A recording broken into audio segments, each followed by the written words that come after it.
আমরা বম্বে সুইটসের আলু ভর্তা মানে রেডিমেড আলু ভর্তার প্যাকেট কিনে এনেছি। আজান শোনা এখন আমাকে ভর্তা করে খাওয়াবে।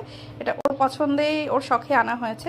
তো এটাতে আমরা 4টা প্যাকেট পেয়েছি। এটা ছিল পানি পরিমাপ করার জন্য, আর ছিল পেঁয়াজ বেরেস্তা, শুকনো মরিচ, সরষের তেল আর শুকনো আলুর পাউডার।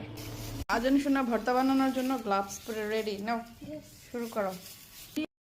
আজান শোনা পেঁয়াজ বেরেস্তা সব কিছু ভালোভাবে মেখে ম্যাশ করে নিল। তারপর এখানে আলুর পাউডারটা নিয়ে তার মধ্যে পরিমাণ মতো পানি যতটুকু ওরা নিতে বলেছে সেটা দিয়ে, আর ওরা লবণও দিয়ে দিয়েছিল, এটা দিয়ে অল্প অল্প পানি দিয়ে ভালো করে মেখে পেঁয়াজ মরিচটা এর সাথে মিক্স করে নিয়েছিল।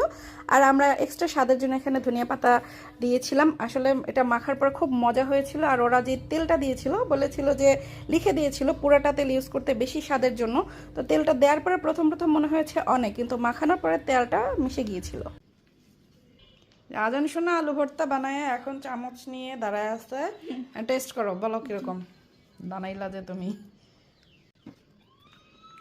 মজা। ভালো। দেখি আমি একটু ট্রাই করি। 125 টাকার আলু ভর্তা। বিসমিল্লাহ। ভালো, বেশ ভালো। মনে হচ্ছে আসলে এখনই আলু সিদ্ধ করে বানাইছি, ভালো লাগছে, বেশ মজা।